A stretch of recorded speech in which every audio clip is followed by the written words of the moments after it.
My name's Lucas. I'm 36, an architect, living in Stockholm. My wife, Elena, 34 and a marketing executive, has been my best friend and companion for the past 5 years of marriage.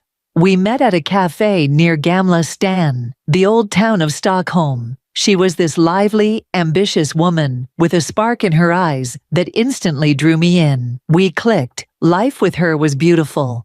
But over the past year, something changed. Elena started traveling more frequently for work. At first, I didn't mind. Her job required her to network and attend conferences all over Europe. Milan, Paris, Berlin, London. It made sense. Her position in marketing was growing. And this was just part of the deal, right? But slowly, the excitement I used to feel when she came home after these trips was replaced by a growing sense of unease. The calls became shorter, the messages more formal. She started staying longer during weekends, claiming that the company needed her to finish some presentations. I brushed it off, reassuring myself that this was the price of being married to a successful woman.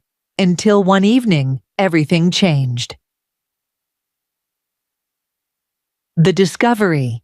It was a cold Friday in November.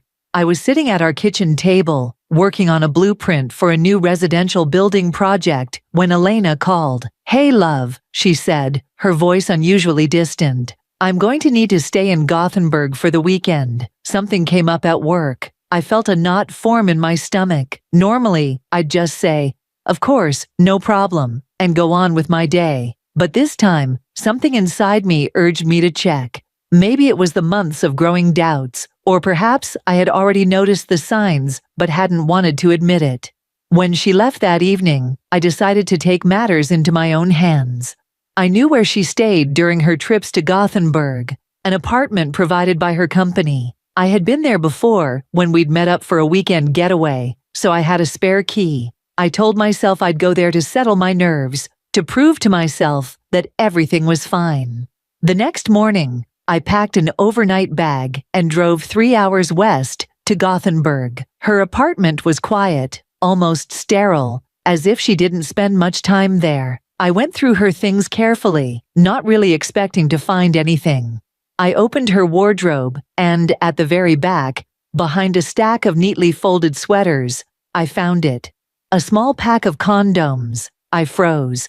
Elena and I hadn't used condoms in years. We were both comfortable and didn't feel the need for them. So why were they here? My mind raced, with every possible explanation. Maybe they were old, maybe they weren't hers, maybe she didn't even realize they were there. But deep down, I knew better. I stared at the pack for what felt like hours, feeling a flood of anger, betrayal, and confusion. In that moment, my mind wasn't thinking logically. I grabbed a pin from her sewing kit on the desk and, with trembling hands, began poking tiny holes in each condom. It was an act of rage, pure and simple, one that I didn't fully understand even as I was doing it. When I left her apartment, I was numb. I felt victorious, in the most petty, vindictive way. I didn't have a plan, no long-term strategy, just raw, impulsive emotion driving me forward. Lucas, inner turmoil. The next few days were a blur. Elena came back from Gothenburg on Sunday evening, as if nothing had happened. She kissed me on the cheek, told me she missed me, and acted like everything was normal. I couldn't bring myself to confront her. Instead, I watched her more closely. I started noticing things, how she would take her phone to the bathroom more often, or how she'd step out for a quick call with her boss and return 20 minutes later, flustered. She seemed more distant, her laughter forced, her touch colder. It felt like she was drifting away from me, like the woman I had fallen in love with was disappearing, bit by bit. I didn't tell anyone what I had done. How could I? How do you explain to someone that you found condoms in your wife's apartment and decided to sabotage them? I thought about confiding in my best friend, Marcus, but something stopped me. Maybe it was pride. Maybe it was fear that he'd judge me for being paranoid. Or worse, tell me what I already suspected, that Elena was cheating. As the days passed, I couldn't shake the guilt that gnawed at me. Had I crossed a line? Was there a chance that those condoms were just an innocent mistake? My mind replayed the moment I poked holes in them, over and over again. It was reckless. What if she didn't even use them? The confrontation. One night, about a week later, I was sitting on the couch, pretending to watch TV, while Elena worked on her laptop beside me. I could hear her phone vibrating in the other room. She ignored it at first, but then, after the third vibration, she stood up abruptly. "I need to take this," she muttered, heading to the bedroom and closing the door behind her. I didn't think, I acted. I crept quietly to the bedroom door and pressed my ear against it. Her voice was low, but I could make out fragments of the conversation. "Yes, I miss you too. No, I don't know when I'll see you again. It's complicated." My heart sank. I backed away from the door, my hands shaking, my breath coming in short, rapid bursts. I didn't wait for her to finish the call. I grabbed my coat, told her I needed to step out for a walk, and left the apartment. Outside, the cold November air bit into my skin, but I barely noticed. I wandered through the empty streets of Stockholm, my mind racing with questions. Who was she talking to? How long had this been going on? Was I the fool who had been living in blissful ignorance all this time? When I returned home, Elena was already in bed. I lay down beside her, feeling the weight of everything pressing down on me, but I still couldn't confront her. I wanted to catch her red-handed, to have undeniable proof before I shattered our lives. The breaking point.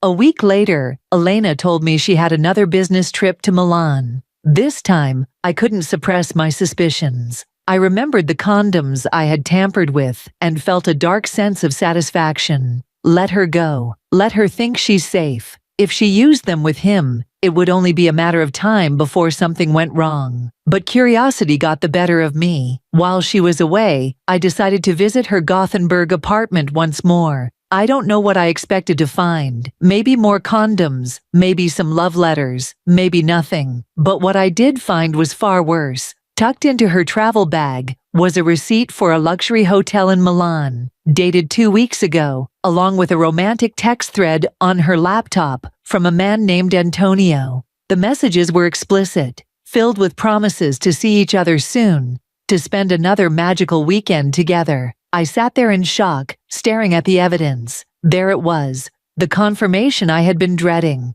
Elena had been seeing someone else. A wave of anger surged through me. I wanted to confront her, to scream at her, to make her feel the same pain I was feeling, but I didn't. Instead, I let her come home from Milan, unaware of what I knew, still playing the role of the doting husband. I wanted to see how far she would take this.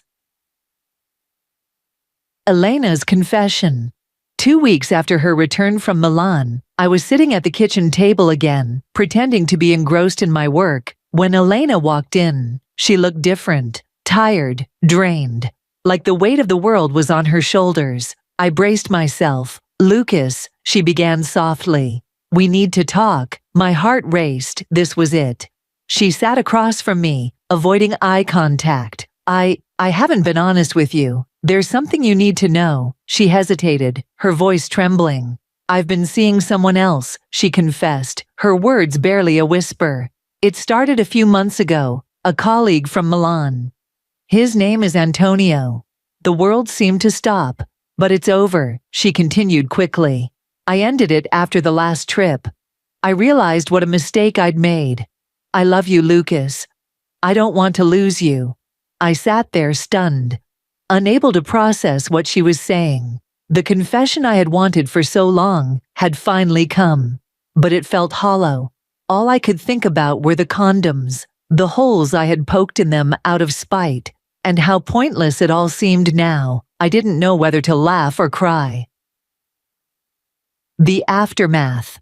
Elena and I decided to separate, though not out of hatred or resentment. We had both been hurt, both made mistakes, and the trust between us had been irrevocably broken.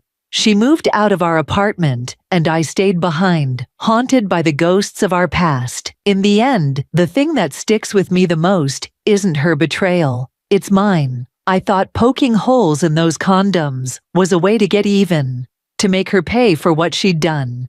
But all it did was drag me further into the darkness. Now I'm trying to move forward, to learn from the mistakes we both made. If there's one thing I've learned, it's that revenge never brings closure. It only creates more holes, in your heart and in your soul. Sometimes, the holes we create for others become the very traps that ensnare us. Thanks for reading, everyone. Have any thoughts or questions about the story? Drop your comments below. Feel free to share, like, and discuss. I'd love to hear what you think. How would you have handled it?